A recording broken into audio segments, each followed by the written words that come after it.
안녕하세요. 청아TV의 청아입니다.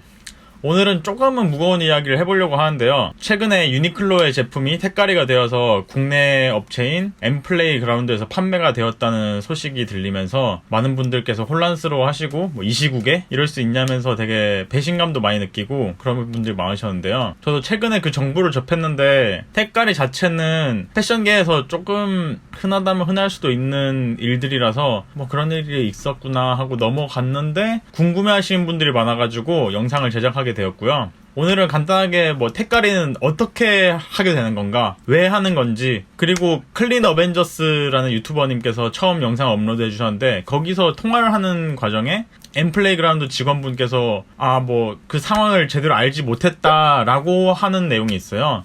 근데 그게 정말 사실일지, 그리고 많은 분들이 댓글에서도 궁금해하시는 게 그 케어라벨, 세탁지라고 거기서 표현하던가요? 케어라벨이 없으면 세관을 통과할 수 없다라는 말인데 그게 사실인지 오늘은 그런 거에 대해서 이야기를 해보겠습니다.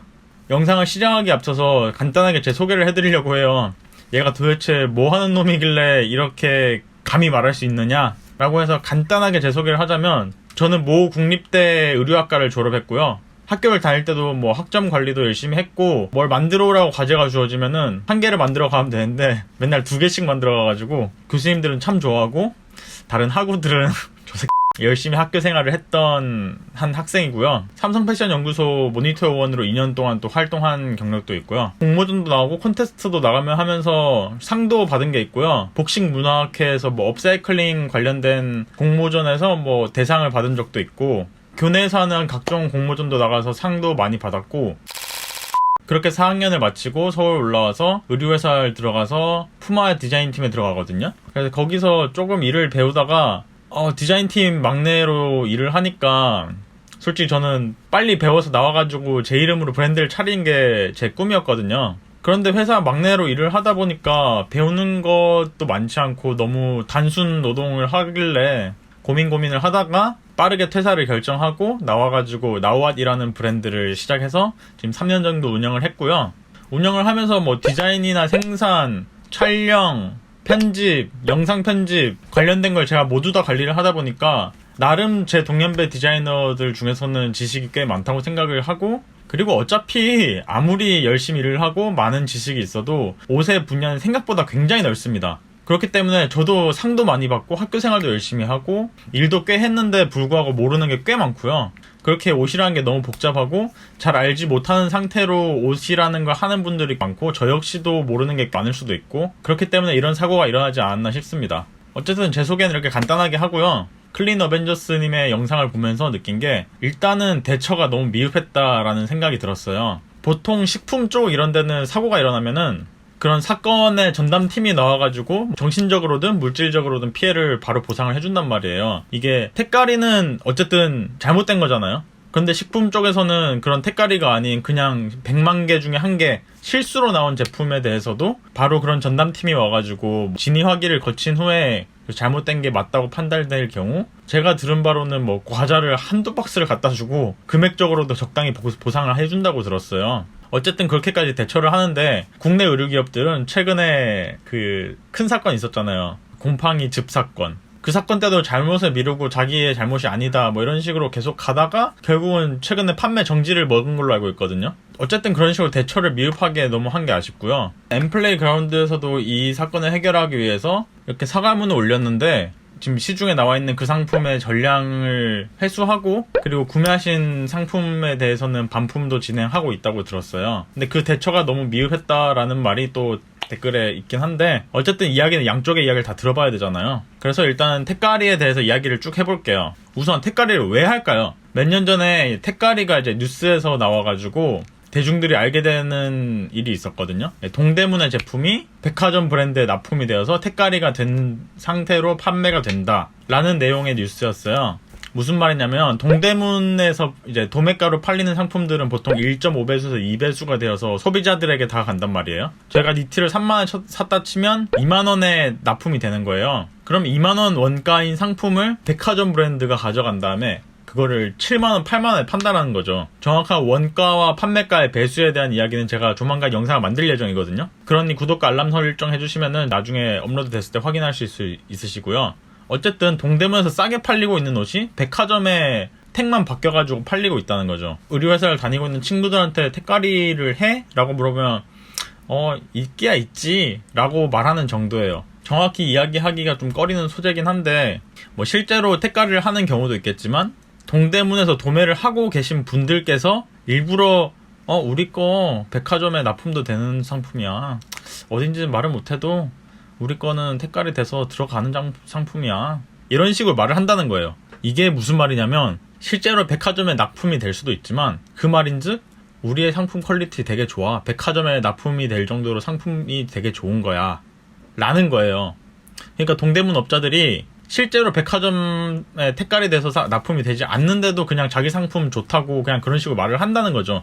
그래서 이걸 진위를 파악할 수 없게 이제 미궁수로 빠지는 건데, 어쨌든 택가리를 하는 이유는 디자인을 해서 생산을 하는 기간을 줄일 수 있고, 그리고 생각보다 나쁘지 않은 동대문의 옷들을 가져와가지고 싼 값에 고수익을 낼 수 있다는 거죠. 이번에 있었던 유니클로의 제품이 택가리 된 경우는 어떤 경우냐면, 공장에서 이제 오더가 들어와서 수만 장의 옷을 만들어요. 근데 공장은 을의 입장이거든요. 그래서 옷을 다 만들었는데 구매를 안 해주면 공장에 독박을 쓰는 거예요. 유니클로는 반일 감정이고 노제팬이고 어쨌든 간에 세계에서 10손가락 안에 들어가는 패션 기업이죠. 그런 업체에서 뭐 수주를 맡긴다고 하면은 최소 몇만 장씩 하니까 공인비를 싸게 해서 하더라도 개수에서 차이가 엄청나게 나기 때문에 공장 측에서는 무조건 하려고 하는 거죠. 그런데 삐 끝나서 이게 그냥 공장에서 부담하게 될 재고가 되었을 경우에 이거를 싸게 어딘가에 넘기기 위해서 택가리를 해서 넘긴다는 거죠. 그래서 이게 또 진위 여부를 알 수 없는 게, 베트남 공장에서 그 상품을 애초에 택가리를 해버린 다음에 상품을 넘긴 건지, 아니면 엠플레이 그라운드에서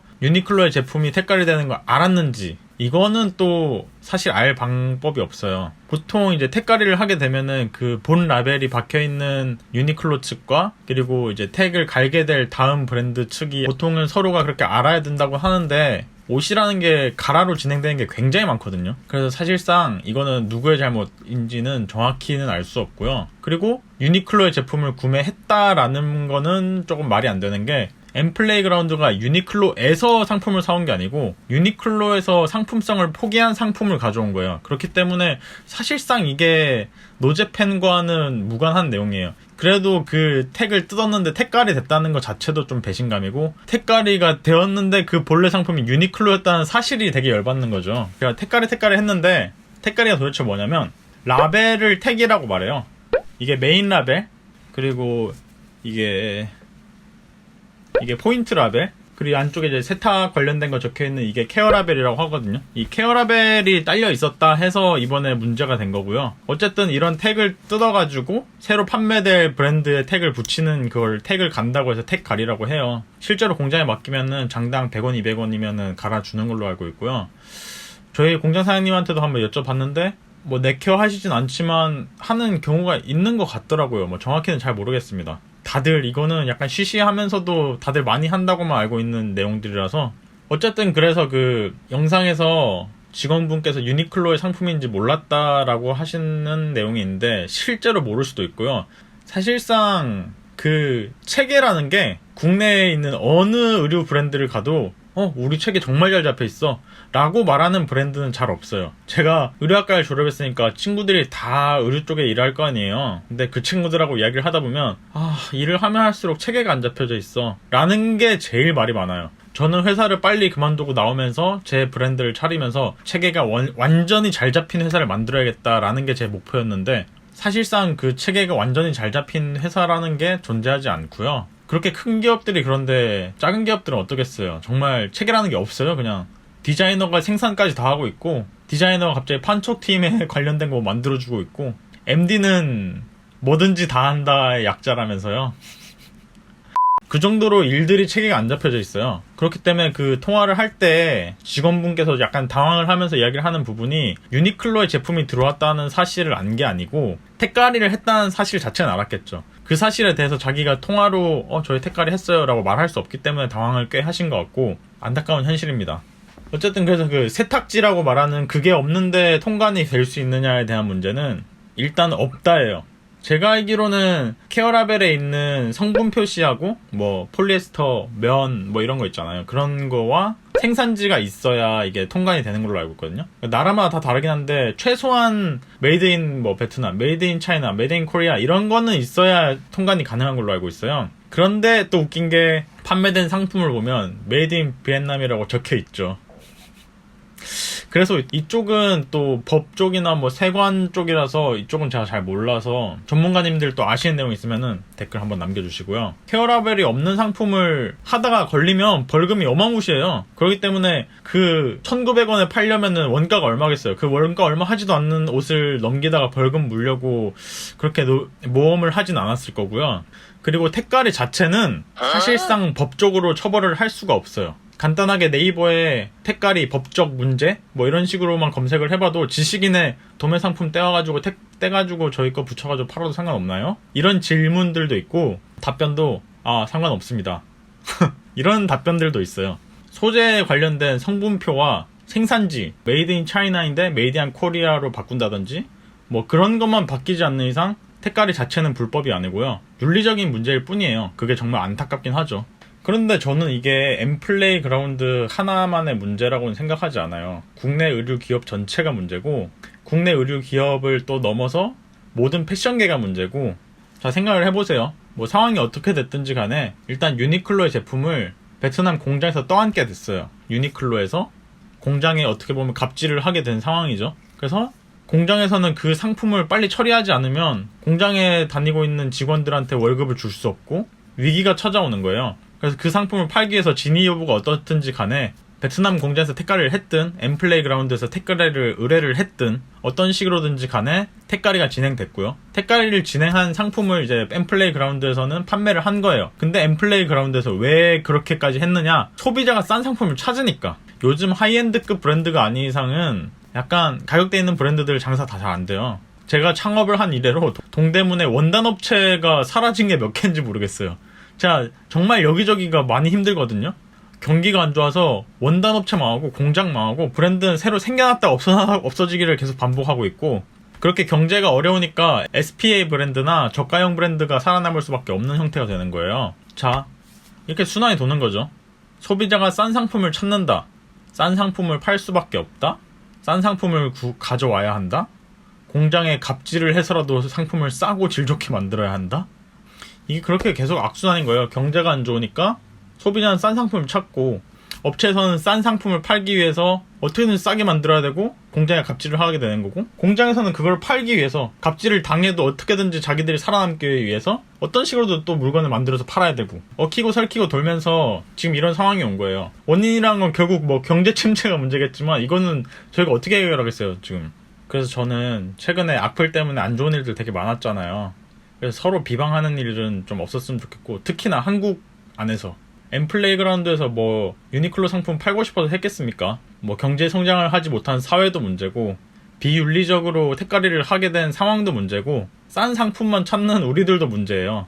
결국 누구의 잘못도 아니니까 우리 같은 한국인들끼리는 서로 악플로 너무 힘들지 않았으면 좋겠고요. 그리고 확실히 국내 의류기업의 경제적 성장을 뒷받침할 도덕적, 윤리적 성장도 필요하다고 봅니다. 이만 청아TV의 청아였습니다. 감사합니다.